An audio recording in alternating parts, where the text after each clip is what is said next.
Welcome back. Good morning. Today we are going to take the topic boundaries in political geography. मैं जो आज पढ़ाने जा रहा हूँ वो राजनीति भूगोल का टॉपिक है सीमाएं। सीमाएं किस प्रकार से बनती हैं, सीमाओं का क्या विशेषताएं होती हैं, सीमाओं का वर्गीकरण किस प्रकार से होता है, यह सब चीज़ें हम आज इस टॉपिक में पढ़ेंगे। मैं doctor Sandeep Yadav, associate professor in geography, government college Bundi. Boundary शब्द जिसका शाब्दिक अर्थ जो होता है हिंदी में सीमा, उसकी उत्पत्ति अंग्रेजी के बाउंड शब्द से हुई है जिसका अर्थ है बांधना अथवा सीमित करना, अर्थात जो एक राजनीतिक इकाई को सीमाबद्ध करती है। यह एक आधुनिक तथ्य है जो एक राज्य की सार्वभौमिक अथवा राज्य के अधिकार क्षेत्र को स्पष्ट करती है।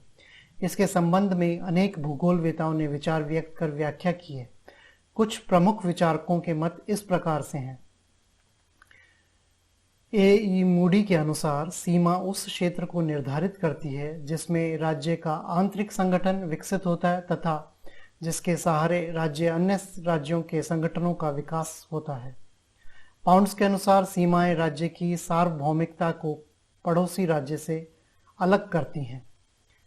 अंसेल ने सीमाओं को राजनीतिक संपार रेखाओं के समान माना है जहां दो दबावों के मध्य संतुलन स्थापित होता है। उपयुक्त परिभाषाओं से स्पष्ट होता है कि सीमा एक राज्य के अधिकार क्षेत्र अर्थात सार्वभौमिकता की परिधि होती है। यह वह रेखा होती है जो उस क्षेत्र की बाहरी सीमा निर्धारित करती है जिसमें राज्य का शासन होता है। सीमाओं का विकास क्रम किस प्रकार से हुआ यह हम देखते हैं। वर्तमान विश्व में सीमाओं का अति जटिल जाल विस्तृत है जहाँ ये अंटार्कटिका हिममंडित क्षेत्र पर भी सीमाएं देखने को मिल रही हैं। प्रत्येक देश में सीमाओं का निर्धारण सरलता से नहीं हो पाता, अपितु अनेक समझौते, विवाद आदि के पश्चात इनका निर्धारण होता है। यहाँ तक कि अनेक बार युद्ध भी इनके निर्धारण में हो जाता है। सीमाओं के निर्धारण में भौगोलिक, राजनीतिक, सांस्कृतिक एवं सामरिक आदि अनेक तथ्यों पर ध्यान दिया जाता है। अतः राजनीतिक भूगोल में इनका विकास क्रम महत्व रखता है। भूगोलवेताओं ने इस संबंध में अनेक विचार प्रस्तुत किए हैं। ब्रिघम ने इनकी तीन अवस्थाएं अर्थात आदिम ट्राइबल, संक्रांति ट्रांजिशनल और आदर्श आइडल बताई हैं। लेप्रोली ने भी सीमा विकास के तीन स्तर अर्थात योजना, निर्णय और निर्णय को लागू करना वर्णित किए हैं। इसी प्रकार प्रोफेसर जीन्स ने सीमा विकास की चार दशाएं अर्थात निश्चय, एलोकेशन, निर्धारण, डिलिमिटेशन, अंकन, डिमार्केशन और प्रशासन, एडमिनिस्ट्रेशन व्यक्त की हैं। सामान्यतः सीमा विकास की हम तीन अवस्थाएं मानते हैं: निश्चय, निर्धारण और अंकन। सबसे पहले निश्चय। सर्वप्रथम सीमांत प्रदेश में सीमा निश्चित करने हेतु भौगोलिक एवं सांस्कृतिक तत्वों आदि का ध्यान रखा जाता है। जिन क्षेत्रों के संबंध में ज्ञान नहीं होता वहां सीमा ज्ञात बिंदुओं को मिलाने वाली सीधी रेखाओं के रूप में या प्राकृतिक तत्वों के आधार पर अंकित कर दी जाती हैं, जैसा कि अंगोला तथा दक्षिणी अफ्रीका के मध्य 1886 में पुर्तगीज तथा जर्मन ने की थी। किंतु अनेक बार ये वर्णित सीमाएं वास्तविक धरातल से समता नहीं खाती, फलस्वरूप अनेक समस्याओं को जन्म होता है, जैसा कि चिली अर्जेंटीना सीमा पर, अलास्का कनाडा की सीमा में हुआ। अतः सीमा निश्चित करने से पूर्व सीमा कमीशन के सदस्यों द्वारा क्षेत्र की पूर्ण जानकारी कर लेना आवश्यक है।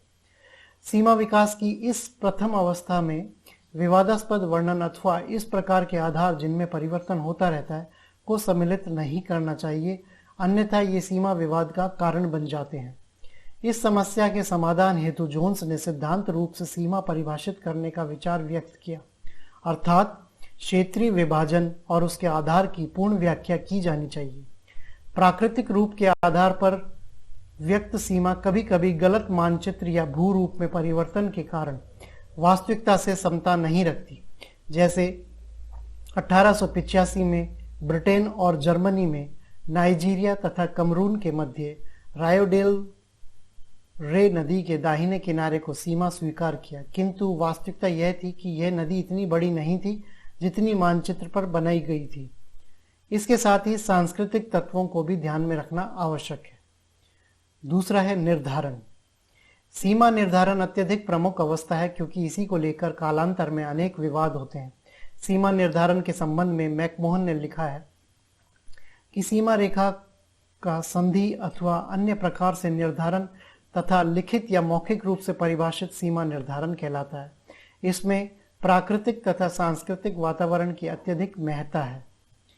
अनेक ज्यामितीय सीमाएं केवल इसलिए होती हैं कि उस क्षेत्र की जानकारी नहीं होती तथा उसकी प्राकृतिक, आर्थिक और सामरिक उपयोगिता नगण्य होती है। सीमा निर्धारण की प्रक्रिया के दो स्वरूप होते हैं। पहला, जिसमें सीमा की पूर्ण व्याख्या होती है तथा सर्वेक्षणकर्ता उसी के अनुरूप कार्य करता है।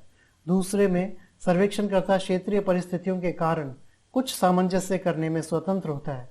सीमा निर्धारण में 3 विधियां अपनाई जाती हैं। पहली है, सही रूप में अंश तथा दूरी के आधार पर व्याख्या के अनुरूप निर्धारण किया जाता है।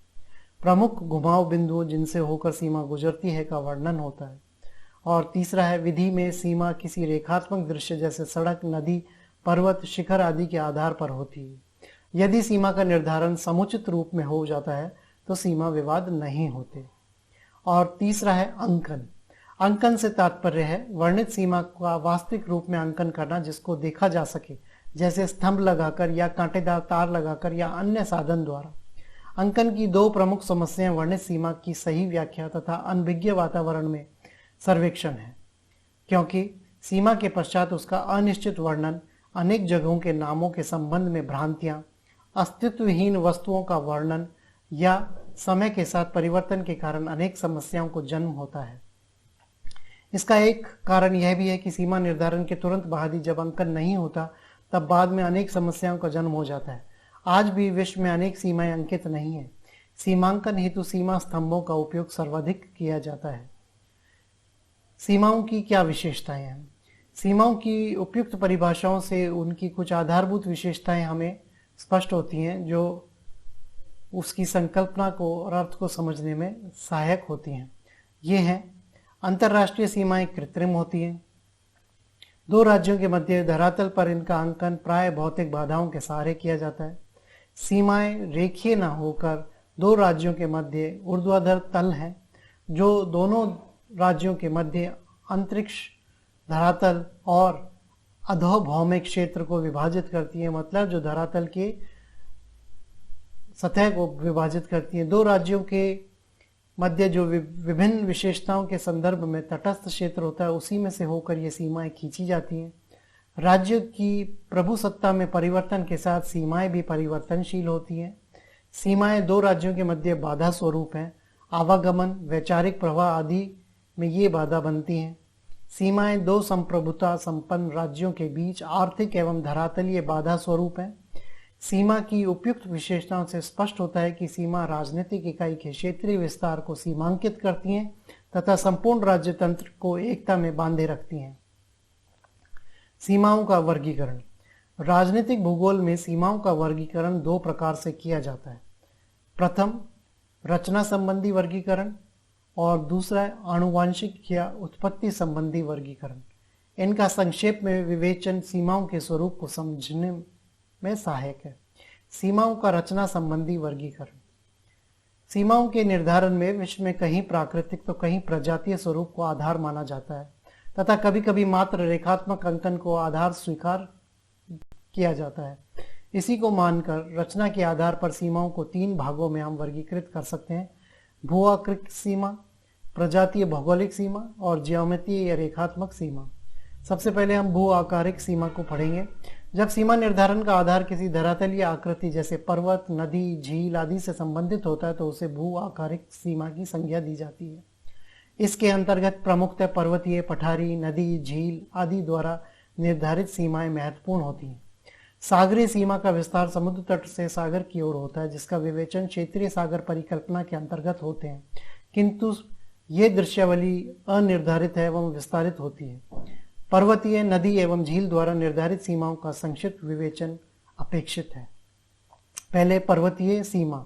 भू आकारिक सीमा में प्रथम प्रकार की पर्वतीय सीमा होती है। इनकी जो निर्धारण है वो पर्वत श्रेणी के सारे होता है। पर्वतीय सीमा के संबंध में सर थॉमस हॉल्डिच ने लिखा है कि सभी प्राकृतिक तत्वों में एक निश्चित जल विभाजक रेखा जो एक विशिष्ट पर्वत श्रेणी द्वारा विभाजित निर्धारित होती है, निसंदेह सबसे अधिक स्थायी, सही तथा अवरोधक के रूप में है। पर्वत श्रेणियां सामरिक एवं सैनिक दृष्टिकोण से उत्तम सीमा होती हैं, किंतु पर्वतीय सीमा निर्धारण में भी अनेक कठिनाइयां होती हैं, क्योंकि पर्वत श्रेणियां बनावट में जटिल होती हैं। उनकी ऊंचाई, लंबाई, चौड़ाई तथा अनेक श्रेणियों का समानांतर विस्तार अनेक सीमा विवादों को जन्म देता है, जैसा कि चिली अर्जेंटीना की सीमा पर हुआ। यहाँ सीमा विवाद अर्ध शताब्दी तक इसी कारण होता रहा कि वर्णित सीमा धरातल से मेल नहीं खाती थी, क्योंकि एंडीज पर्वत श्रेणियों में स्पष्ट जल विभाजक नहीं है। चीन तथा भारत में सीमा विवाद भी इसी प्रकार का है, अर्थात 1914 में मैकमोहन रेखा सीमा स्वीकार की गई, किंतु अंकन नहीं किया गया। अतः बाद में दोनों देशों ने अपने अपने दृष्टिकोण से इसको स्पष्ट किए। यह कठिनाई होते हुए भी पर्वतों को सीमा के रूप में प्राचीन काल से उपयोग में लाया जा रहा है और आज भी अनेक सीमाएं इनके आधार पर है। फ्रांस स्पेन के मध्य पिरेनीज का श्रेणी जो है वो सर्वोत्तम उदाहरण जो दो संस्कृतियों को विभक्त करती है। उपरोक्त जो चित्र दिया हुआ है उसमें फ्रांस और स्पेन के बीच में पिरेनीज पर्वत जो पीले एरो के द्वारा दर्शाया गया है, इससे दोनों देशों की सीमाओं का निर्धारण हो रहा है। नदी सीमा, पर्वतों के समान नदियों का उपयोग भी सीमांकन के लिए प्राचीन काल से ही किया जा रहा है, क्योंकि नदियां मानचित्र पर स्पष्ट अंकित होती हैं तथा नदियों की चौड़ाई भी होती है। साथ ही यह धरातल पर भी स्पष्ट दृष्टिगोचर होती है। विश्व में अनेक अंतर्राष्ट्रीय नदी सीमाएं हैं, जैसे संयुक्त राज्य अमेरिका के मध्य रायो ग्रांडे, ज़ेम्बेजी रोडेशिया के मध्य ज़ेम्बेजी नदी आदि। इसके अतिरिक्त मिकोंग, साल्वान, कांगो, वोल्टा, पैराग्वे, ओरेनिका आदि नदियां भी अनेक स्थानों पर सीमा रूप में उपयोग में ली गई हैं। नदी सीमाओं में सबसे प्रमुख समस्या अंकन की है, क्योंकि नदी की चौड़ाई होती है। अतः नदी सीमा की संभावना क्रमशः एक तट के सहारे परिवहन योग्य नदी का मध्य भाग या मध्यवर्ती रेखा है। यद्यपि प्रत्येक अवस्था में कठिनाइयां हैं। एक तट के सहारे सीमा व्यवहारिक नहीं, क्योंकि इसके जल उपयोग एक और सीमित हो जाता है तथा नदियों का जल कम तथा अधिक होता रहता है। परिवहन योग्य नदी का भाग भी परिवर्तित होता रहता है। उसको निश्चित करना कठिन है, क्योंकि सबसे गहरा भाग ही परिवहन योग्य होता है।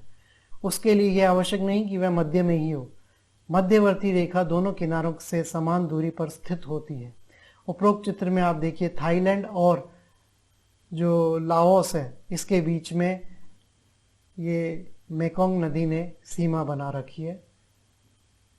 ये आप तीर के माध्यम से इसमें देख रहे हैं।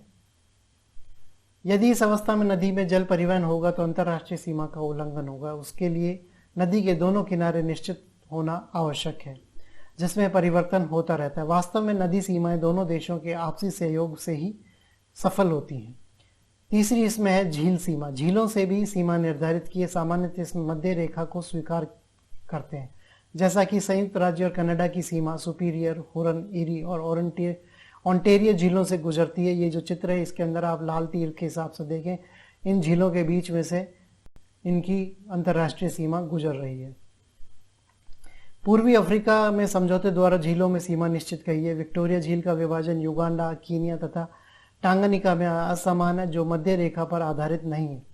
स्विट्जरलैंड की सीमा जेनेवा, लैंगो मैंग्योर, लैंगो डी लुग्नो, कॉन्स्टेंस झीलें अथवा अन्य देशों के साथ सीमा बनाती हैं। इसमें कॉन्स्टेंस झील जो है वो 3 देशों की सीमा अर्थात स्विट्जरलैंड, ऑस्ट्रिया तथा जर्मनी के मध्य सीमा है।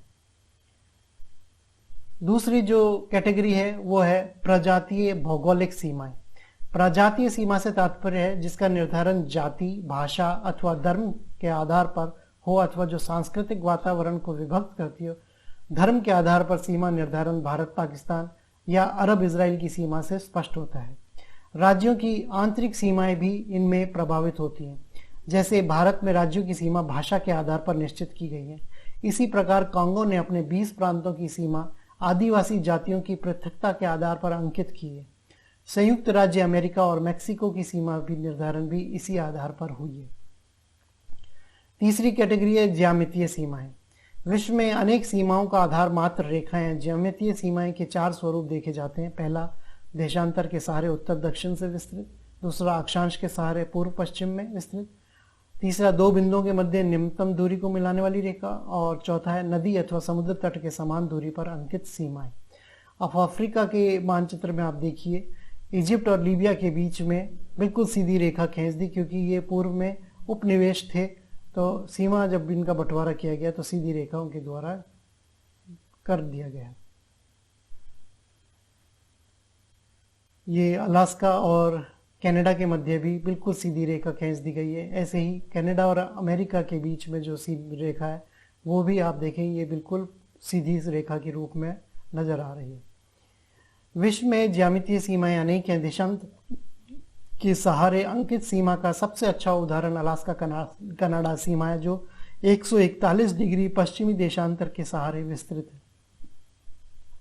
सभी सीमाओं में संयुक्त राज्य अमेरिका और कनाडा के मध्य की सीमा अधिकांशतः 49 डिग्री उत्तरी अक्षांश के सहारे, ये जो रेखा सीधी इसमें दिखाई दे रही है। इसी प्रकार मैक्सिको संयुक्त राज्य की सीमा तृतीय प्रकार का उदाहरण प्रस्तुत करती है। गैम्बिया की सीमा गैम्बेज नदी से 10 किलोमीटर की दूरी पर स्थित है। अफ्रीका में इस प्रकार सीमाएं सबसे अधिक है। इसका कारण क्षेत्रीय ज्ञान की कमी और सीमा निर्धारण की शीघ्रता भी रहा है। संयुक्त राज्य अमेरिका में राज्यों का अधिकांश सीमाएं रेखात्मक है। आनुवांशिक वर्गीकरण, इसके अंतर्गत सीमाओं का विभाजन उनकी उत्पत्ति के समय में सांस्कृतिक वातावरण के आधार पर किया गया है। इस प्रकार का विचार सर्वप्रथम हार्टशॉन ने अपने एक पत्र suggestions on the terminology of political boundaries में प्रस्तुत किया। इसका मुख्य आधार यह है कि सीमाएं सांस्कृतिक वातावरण के विकास से पहले, मध्यांतर में अथवा बाद में स्थापित की गई हैं। इस विभाजन का नामकरण भौतिक भूगोल के नदी प्रणाली के विकास के आधार पर किया गया है। इस आधार पर सीमाओं के निम्न प्रकार हैं: पूर्ववर्ती सीमा या एंटीसीडेंट बाउंड्री, परवर्ती सीमा या सब्सिक्वेंट बाउंड्री, अध्यारोपित सीमा या सुपरइम्पोज्ड बाउंड्री, अवशेष सीमा या रेलिक्ट बाउंड्री। सर्वप्रथम हम पूर्ववर्ती सीमा या एंटीसीडेंट बाउंड्री को पढ़ेंगे। पूर्ववर्ती सीमा से तात्पर्य है जिसका विकास सांस्कृतिक वातावरण के विकास से पहले हुआ हो, जैसे मरुस्थल में जब सीमा अंकित की गई हो उस केवल चरवाहे घूमते हो, किंतु पेट्रोलियम की खोज अथवा सिंचाई के विकास से सांस्कृतिक वातावरण विकसित हो जाता है। संयुक्त राज्य कनाडा की सीमा उस समय निर्धारित की थी जब झीलों के पश्चिमवर्ती क्षेत्रों में कुछ शिकारी इंडियंस घूमते थे, जबकि आज शहर, परिवहन, कृषि का विकास हो गया है और लगभग सभी भागों में जनसंख्या का विस्तार हो गया है। कुछ इसको प्राथमिक सीमा या पायनियर बाउंड्री की नाम भी देते हैं, किंतु हार्टशॉन ने इसमें भिन्नता वर्णित की है। अर्थात प्राथमिक सीमा केवल उस समय होती है जबकि क्षेत्र पूर्णतः अविकसित होता है, जबकि पूर्ववर्ती सीमा में कुछ बसाव प्रारंभ से ही रहता है। परवर्ती सीमा या सब्सिक्वेंट बाउंड्री, यह सीमा सांस्कृतिक वातावरण के विकास के पश्चात अस्तित्व में आती है और साधारणतः मुख्य या गौण प्राकृतिक एवं प्रजातीय प्रदेशों से निकलती है। ये अनेक बार भाषा, धर्म अथवा अन्य प्रजातीय आधार पर विकसित होती है। इस प्रकार की अनेक सीमाएं यूरोप में हैं जो भाषाई पृथकता को स्पष्ट करती हैं। भारत पाकिस्तान की सीमा इसी प्रकार की है। परवर्ती सीमा अनेक बार सांस्कृतिक गतिरोध उत्पन्न करती है, जैसे स्विट्जरलैंड की सीमा जर्मन बोलने वालों को जर्मन से तथा फ्रेंच से अलग करती है। अध्यारोपित सीमा, सुपर इम्पोज्ड बाउंड्री, इनका विकास भी परवर्ती सीमा के समान सांस्कृतिक वातावरण के पश्चात होता है, किंतु परवर्ती सीमाओं से भिन्न ये सांस्कृतिक वातावरण से बिल्कुल मेल नहीं खाती, अपितु उस पर आरोपित होती हैं, जो एक ही जाति, धर्म अथवा भाषा के लोगों को अलग करती हैं। उपनिवेशक शक्तियों में एशिया, अफ्रीका तथा दक्षिणी अमेरिका में इस प्रकार की सीमाओं का विकास हुआ। विशेषकर घाना, टोगा, नाइजीरिया, अंगोला, दक्षिणी पश्चिमी अफ्रीका की सीमाएं इसी प्रकार की हैं। अध्यारोपित सीमा में युद्ध विश्राम रेखा भी सम्मिलित की जाती है, जैसे उत्तरी दक्षिणी कोरिया या उत्तरी दक्षिणी वियतनाम की सीमा। आप ये जो चित्र दिख रहा है इसमें इंडोनेशिया और पपुआ न्यू गिनिया के बीच में जो ये रेखा है, ये एक ही जाति, धर्म और लोगों को विभक्त कर रही है, तो इसको हम अध्यारोपित सीमा बोलते हैं। अवशेष सीमा, अवशेष सीमा से तात्पर्य जिस सीमा की समाप्ति हो गई किंतु वहाँ के सांस्कृतिक वातावरण में यह विद्यमान रहती है। इसके लिए हार्टशॉन ने रूस जर्मन सीमा का उदाहरण दिया है, जिसको अपर साइलेशिया के औद्योगिक प्रदेश में वहाँ के आवासों की बनावट में भिन्नता के रूप में देखा जा सकता है। यद्यपि इस प्रकार की सीमाओं का विशेष महत्व नहीं होता, यहाँ तक कि समय के साथ इनको पहचानना भी कठिन हो जाता है। अब सीमाओं का क्या क्या कार्य है? सीमा राज्य का एक अति महत्वपूर्ण तत्व है जो राज्य की परिधि निर्धारित करती है, जहाँ राज्य का कानून लागू होता है तथा अन्य राज्यों से उसके संबंध निर्धारित होते हैं। सीमाएं मात्र मानचित्र पर अंकित रेखाएं नहीं, अपितु ये अनेक कार्य संपादित करती हैं। बॉक्स ने सीमाओं के कार्यों के संबंध में लिखा है कि ये समय के साथ परिवर्तित होते रहते हैं। प्राचीन काल में जो सीमाओं के कार्य थे वे मध्य युग में नहीं रहे और मध्य युगीन कार्य आधुनिक युग में नहीं है। सीमाओं द्वारा मुख्य रूप से निम्न कार्य संपादित किए जाते हैं। सुरक्षात्मक सीमा का सुरक्षा एक जो सुरक्षा रेखा के रूप में हम सीमा को देखते हैं। प्राचीन काल से ही सीमा सुरक्षा का प्रयत्न किया जाता रहा है। सीमा राज्य की परिधि होती है, अतः यदि सीमा सुरक्षात्मक कार्य नहीं कर पाती तो राज्य का अस्तित्व संकट में पड़ जाता है। सीमाओं की किलेबंदी करना प्राचीन परंपरा रही है और आज भी सीमाओं पर देश की रक्षा निर्भर करती है। अतः प्रत्येक देश इनको सैनिक दृष्टिकोण से सुरक्षित रखना चाहता है। सीमा सुरक्षा उस समय अधिक आवश्यक हो जाती है जबकि पड़ोसी देश से संबंध शत्रुतापूर्ण हो, जैसे भारत और पाकिस्तान या भारत चीन के संबंध में।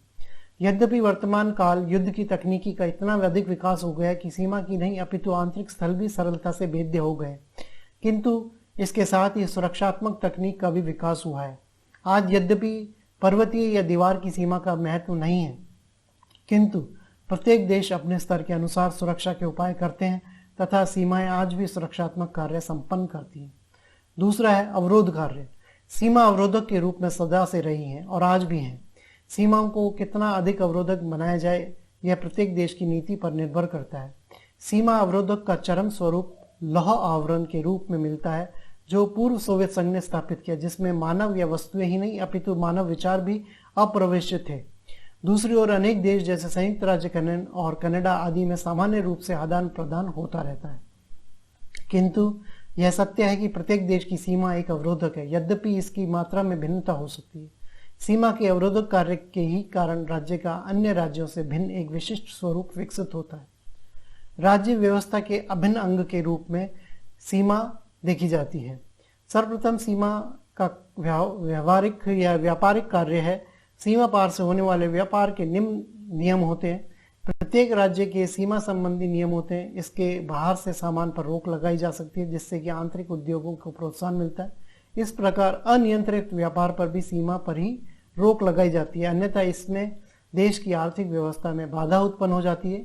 इसके साथ ही सीमा राज्यों के मध्य भिन्नता की परिचायक भी है। कानूनी कार्य। सीमाओं के कानूनी कार्य भी होते हैं। यह वह परिधि है जहां तक कि राज्य के कानून लागू होते हैं। इस परिधि में रहने वालों को समान टैक्स आदि देने होते हैं, चाहे उनकी भाषा, धर्म, जाति आदि की भिन्नता हो।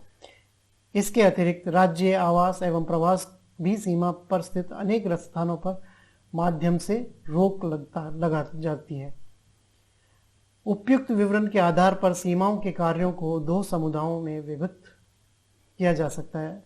पहला, वे कार्य जो सभी राज्यों की सीमाओं में होते हैं, जैसे सभी राज्यों की सीमा राज्य सार्वभौमिकता की परिधि निर्धारित करती हैं जहां उसके नियम लागू होते हैं। दूसरा, सभी राज्यों का आर्थिक नीतियां होती हैं और सीमाओं की आर्थिक महत्ता होती है। दूसरा है वे कार्य जो प्रत्येक राज्य की सीमाओं से भिन्न होते हैं, जैसे कुछ सीमाएं अपेक्षाकृत अधिक अवरोधक होती हैं, कुछ कम। इसी प्रकार प्रोफेसर बॉक्स ने भी सीमाओं के कार्यों को दो समुदायों में विभक्त किया है। पहला मनुष्य के संदर्भ में और दूसरा वस्तुओं के संदर्भ में। एक अन्य विभाजन के अनुसार इनके कार्यों को सैनिक और असैनिक रूप में भी व्यक्त किया जा सकता है। तो आज हम पढ़ रहे थे सीमाओं क्या होती हैं, उनकी क्या परिभाषाएं हैं, सीमाओं की विशेषताएं क्या हैं, सीमाओं का निर्धारण किस प्रकार किया गया और सीमाओं का वर्गीकरण किस प्रकार से। इन सब चीज़ों के साथ ही आज का हमारा टॉपिक संपन्न हुआ। हम शीघ्र ही नए टॉपिक के साथ आपके सामने उपस्थित होंगे। तब तक के लिए धन्यवाद।